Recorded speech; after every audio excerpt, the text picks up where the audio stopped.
Friends, welcome to భవిష్య vlogs. అందరూ ఆ విష్ణుమూర్తి ఆశీస్సులతో ఆరోగ్యంగా ఆనందంగా ఉండాలని కోరుకుంటూ ఈరోజు మన వీడియోనైతే చూద్దాం. ఫ్రెండ్స్, ఆల్రెడీ వీడియోలో మనకు తొలి ఏకాదశి ఎప్పుడు వచ్చింది, స్వామివారిని ఏ సమయంలో పూజించుకోవాలి, అలాగే పిండి దీపారాధన ఎలా చేసుకోవాలో ఇలాంటి ఎన్నో విషయాలను అయితే తెలుసుకున్నాం కదా ఫ్రెండ్స్.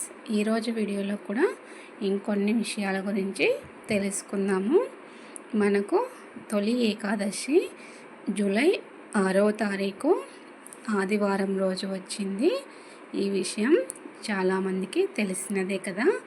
ఈరోజు ఏకాదశి పండుగ చాలామంది ఆచరించేవారు ఉన్నారు, మరికొంతమంది తెలియని వారు కూడా చాలామందే ఉన్నారు. ఫ్రెండ్స్, ఇది పల్లెటూర్లలో ప్రధానంగా చేసుకుంటారు.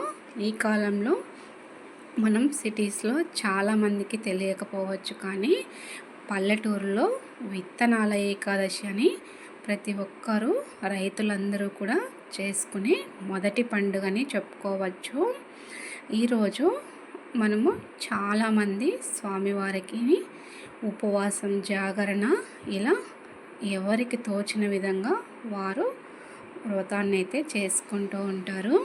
ముఖ్యంగా ఈరోజు ఉపవాసంతో వ్రతం చేసుకునేవారు ఎట్టి పరిస్థితుల్లో కూడా ఇలాంటి ఆహార పదార్థాలను అస్సలు తీసుకోకండి. తెలుసో తెలియకో కూడా ఎవరైనా కూడా తినకూడని ముఖ్యమైన ఆహార పదార్థాలు కూడా ఉన్నాయి.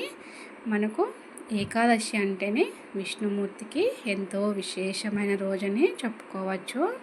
మనకి ప్రతి నెల కూడా 2 ఏకాదశులు వస్తూనే ఉంటాయి. ప్రతి ఏకాదశిని కూడా మనము పాటించుకోవచ్చు. అలా ఉండలేని వారు ఈ ఏకాదశి రోజు ఎట్టి పరిస్థితుల్లో కూడా ఇది ఇంట్లో వండుకోకండి. మనం ఆదివారం అంటేనే మనకు చాలామందికి నాన్ వెజ్ గుర్తొస్తుంది కదా.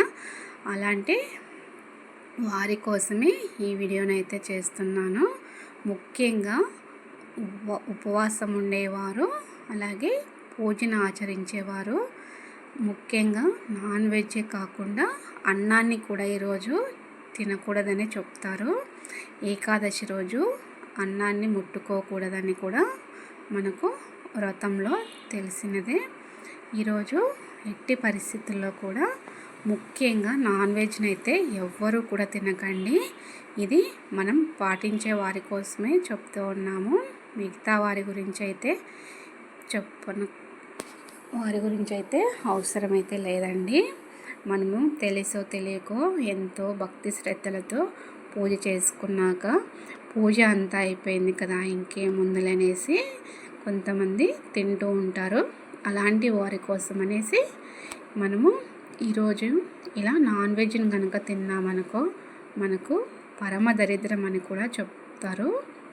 ఈరోజు ఎట్టి పరిస్థితుల్లో కూడా చికెన్, మటన్ ఇలాంటి కూరలను ఇంట్లో వండడం కానీ తినడం కానీ అస్సలు చేయకండి. Thank you for watching.